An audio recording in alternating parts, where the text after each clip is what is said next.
Hey guys, myself Neetu Gupta from NLS Bangalore. So I'm here to discuss legal terms and phrases. So let us start with those terms. Now first is question of law. What do you mean by the topic question of law? In the last class we have discussed question of fact. Now question of law कि कोई भी आपका civil suit है, criminal case है, तो उसमें उससे related अगर कोई इशू अराइज हो रहा है जिससे हम डिटरमाइन कर रहे हैं कि लॉ क्या है, what is the law, what the law is, और वो लॉ फैक्ट्स में हमारे पास जो गिवन फैक्ट्स है उसमें किस तरह से अप्लाई होगा। तो प्योरली ये जो लीगल पॉइंट्स पे कॉन्टेंशन है that is a question of law.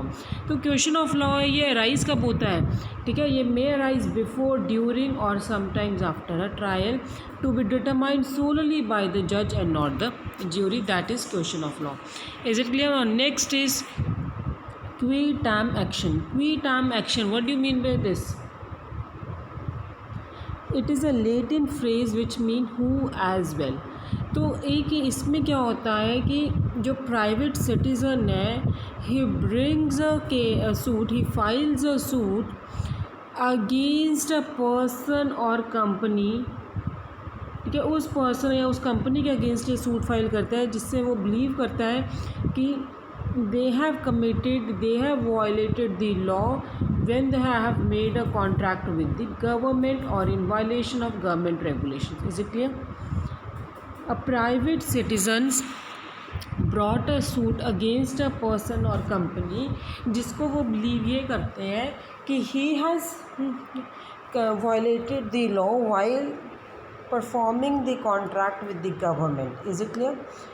So when there is a statute which provides the penalty for such violations, तो जो क्विट टाइम एक्शंस है, क्विट टाइम सूट्स हैं, वो government as well as plaintiff के लिए भी किए जा सकते हैं। Is it clear? तो इसमें जो क्विट टाइम एक्शन है, प्लेंटिफ जो सूट लेके आ रहा है was entitled to the percentage of the recovery of penalty. जो सूट फाइल करेगा उसको रिकवरी तो मिलेगी as a reward. Now next legal term is quid pro क्यो। क्विड प्रो क्यो, it is related with the consideration. This Latin phrase means something for something. It means कि अगर आप किसी से बुक्स परचेज कर रहे हो तो उसको आप क्या, बुक्स के बदले क्या दे रहे हो, पैसे दे रहे हो, मनी दे रहे हो, payment of the books. Is it clear? That is something for something. Is it clear? Quid pro क्यो। So to identify what each party to an agreement expects from the other, sometimes called mutual consideration. तो इसका example of its use, what is the quid pro quo for my entering into this deal? Is it clear? Next is quiet enjoyment. Quite enjoyment की, जब आप कोई किसी property पे रह रहे हो, प्रॉपर्टी को यूज़ कर रहे हो, तो उस प्रॉपर्टी को आप इन्जॉय कर रहे हो without the intervention of the third person.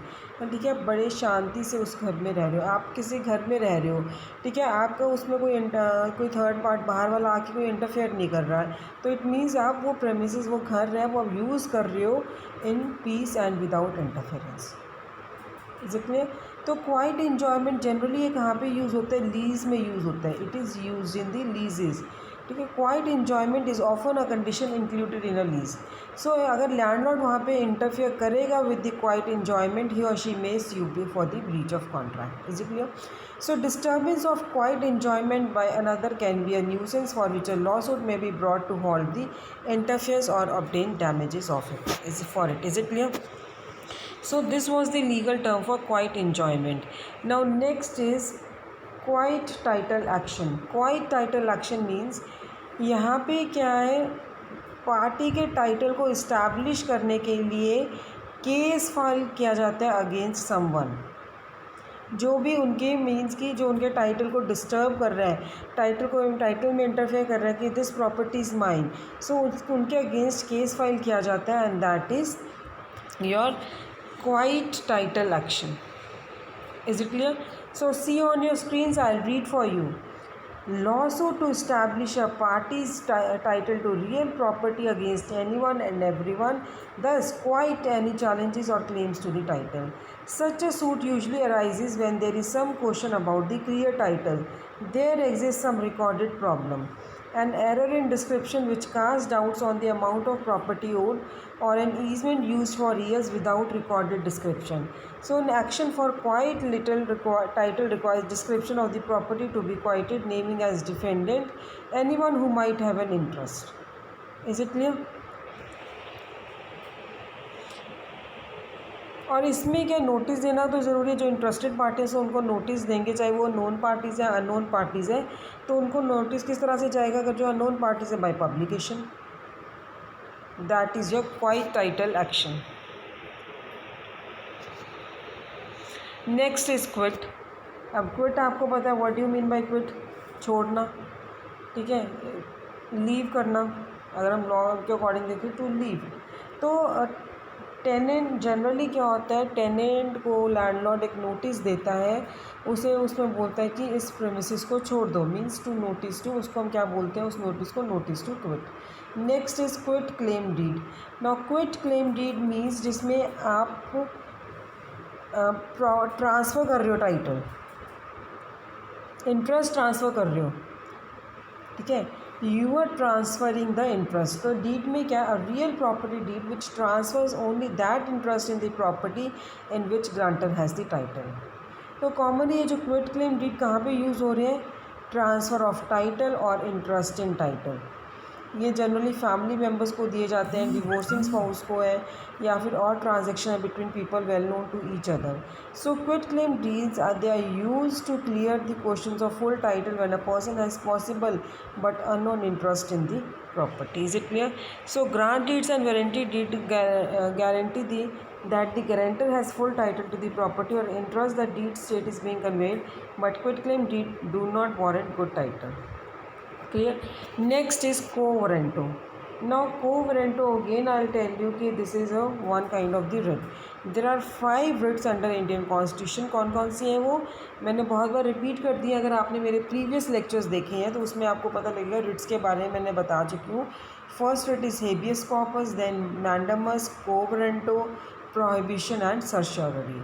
सो ये जो quo warranto है ये ऑर्डर है जो इसमें क्या है कि यू आर चैलेंजिंग दूसरे पर्सन की राइट को चैलेंज कर रहे हो, चाहे वो पब्लिक के लिए है, कॉर्पोरेट ऑफिस के लिए है, और you are challenging the legality of a corporation to its articles. Is it clear? So this is quo warranto. I am reading for you. Used to challenge another's right to either public or corporate office or challenge the legality of a corporation to its charter. Is it clear? Next legal term is quorum. Now what do you mean by term quorum? quorum क्या है कि एक particular number of persons जो आपको चाहिए किसी भी purpose के लिए. फॉर एग्ज़ाम्पल आपको कोई बिज़नेस कंडक्ट करना है, उसके लिए आपको कितने पर्टिकुलर नंबर ऑफ पर्सन चाहिए, तो दैट इज़ अ quorum. अच्छा, हम ये बोलते हैं कि सिंपल हमें कुछ हाउसेस को कोई बिल पास करना है, देयर इज़ अ, या कुछ रेटिफाई करना है, तो उससे मेजॉरिटी चाहिए, तो कितने मेंबर्स एटलीस्ट वहाँ पे होने चाहिए, तो वहाँ पे quorum कितनी होनी चाहिए. Is it mean that is a quorum. So look at your screens guys. Number of people required to be present before a meeting can conduct business. Unless stated differently in bylaws, articles, regulations, or other rules established by the organization, a quorum is usually a majority of members. A quorum for meetings of corporate boards of directors, homeowners associations, clubs, shareholder meetings are usually set in by the laws. Quorums for the meeting of governmental bodies such as commissions and boards are usually set up by statute. So this is a quorum. Next, quotient verdict. Now what do you mean by quotient verdict? So इसमें क्या है कि जो money award हो रही है, ठीक है, जो जो अमाउंट आपको मिलना था दैट वो सेट बाय द ज्यूरी किसी केस में, और जिसमें अपना वो एक मेंबर है ज्यूरी का, ज्यूरर है, अपने उसमें वो ओपिनियन बताता है और राइटिंग में बताता है कि कितना अमाउंट होना चाहिए. तो उसके बाद जो अमाउंट टोटल है उसको ज्यूरर्स में डिवाइड करके they will reach the figure of the word. तो अब जो क्वोशंट वर्डिक्ट है ये इलीगल है क्योंकि ये सिर्फ गेसेस पे है, रैशनल डिसीजन नहीं है फैक्ट्स की. सोचो judgement will set aside on a motion for a new trial and mistrial will be declared by the जज. That is a quotient verdict. So next is the race to the courthouse. Now what do you mean to the race to the courthouse? It means कि जो पहले record हो गया वही consider किया जाएगा। Is it clear? उसको priority दी जाएगी, कंसिडर नहीं कैन से, उसको प्रायोरिटी दी जाएगी और वही प्रिवेल करेगा। So reading for you, race to the courthouse, it is the slang for the rule that the first deed of trust, mortgage, lien or judgment which is recorded with the recorder will have priority and prevail over later recordings, no matter when the documents were dated. Is it clear? Next is ransom. Ransom, what do you mean by this term ransom? Huge you can say. So यहाँ पे क्या है कि अगर आपसे kidnapper demand कर रहे हैं, आपके बच्चे को किडनैपर ने किडनैप कर लिया है, अब उससे उस छोड़ने के लिए he is demanding huge sum of money, ransom money, तो आपको क्या है कि उसके लिए बहुत ज़्यादा पैसा देना पड़ेगा। ठीक है, then to pay money to the abduct, so money to an abductor to return the person held captive. So rape, next legal term is rape, इस पे बारे में सबको पता है। तो what do you mean by the term rape? when somebody is having a sexual intercourse with the other woman without his permission, without his consent, is it clear? उसको डरा रहे हो आप, धमकी दे रहे हो, तो दैट इज़ अ रेप। कि अगर तुम हमारे साथ नहीं सेक्सुअल इंटरकोर्स करोगे, हम तुम्हारे बच्चे को मार देंगे, तुम्हारे पति को मार देंगे, what ever, that is a rape. Is it clear? हो सकता है कि जब किसी ने बहुत ज़्यादा ड्रिंक की हो उस टाइम पे वो कर रहा है ये काम। So let me read for you, crime of sexual intercourse without consent and accomplished through force, threat और violence of intimidation. What constitutes lack of consent usually includes saying no or being too drunk or drunk influenced for the woman to be able to either resist or consent. Date rape involves rape by an acquaintance who refuses to stop when he told to. Defense attorney often argues that there had to be physical resistance, but the modern view is that fear of harm and the relative strengths of the man and the woman are obvious deterrents to the woman fighting back. So any sexual intercourse where the child is raped and even with the consent involving a girl 14 to 18 is a statutory rape. Is it clear? On the basis that female is unable to give consent. वो कह रहे हैं कि अगर आप sexual intercourse कर रहे हो विदाउट द कंसेंट, वो तो रेप है ही, और सब बच्चे के साथ कर रहे हो वो भी रेप है। इवन उसकी कंसेंट से भी कर रहे हो, 14 से 18 साल के बीच में लड़की है, उससे आप रेप कर रहे हो उसकी कंसेंट के साथ, तब भी उसको स्टैट्यूटरी रेप माना जाएगा। क्योंकि इस बेसिस पे, किस ग्राउंड पे, कि जो फीमेल है ही is not able to give the consent. So to have sexual intercourse with a female without her consent through force, violence, threat और इंटिमिडेशन और with a girl underage is a rape. So technically, women can be charged with rape by assisting a man in the rape of another woman. Dissatisfied with the typical prosecution of rape cases, women have been suing for civil damages for physical and emotional damages caused by rape. Is it clear? Although too often the perpetrator has no funds, so protection services for rape victims have been developed both by public and private agencies. Is it clear?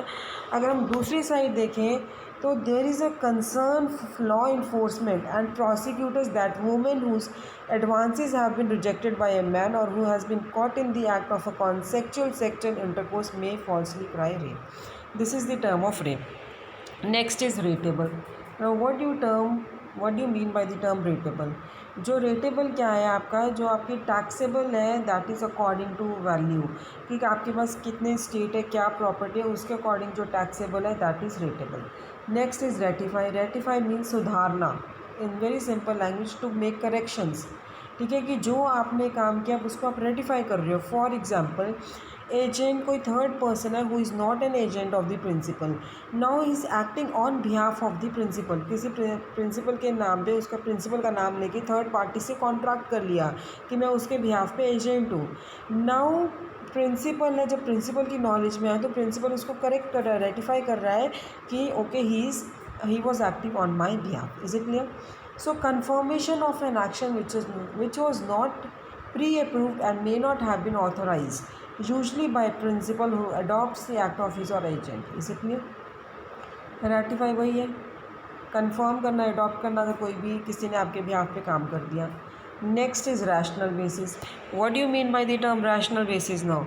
So rational basis means कि आप किसी constitutionality के basis पे किसी statue को, किसी law को test कर रहे हो कि क्या ये जो लॉ है it has a reasonable connection है to achieve the legitimate and constitutional objectivity. Is it clear? That is a rational basis. Next is ready, willing and able. Ready willing and able means fully आप prepared हो कोई काम करने के लिए. Perfect contract किया है तो you are fully prepared, you are fully ready, you are willing to perform a contract. Is it clear? Next is the real estate. Real estate में क्या आ जाएगा अब आपका, ये क्या कोई भी लैंड्स है, इम्प्रूवमेंट्स है, बिल्डिंग्स हैं, including attached items and growing things. So real sense में अगर हम देखें कि ये जो रियल प्रॉपर्टी है तो वो क्या है, एवरी प्रॉपर्टी इंक्लूड करती है except the properties include interest which are not physical, जैसे right to acquire property in future, that is a real property. Is it clear? So guys in the next section I will be taking up more legal terms and phrases. Thank you.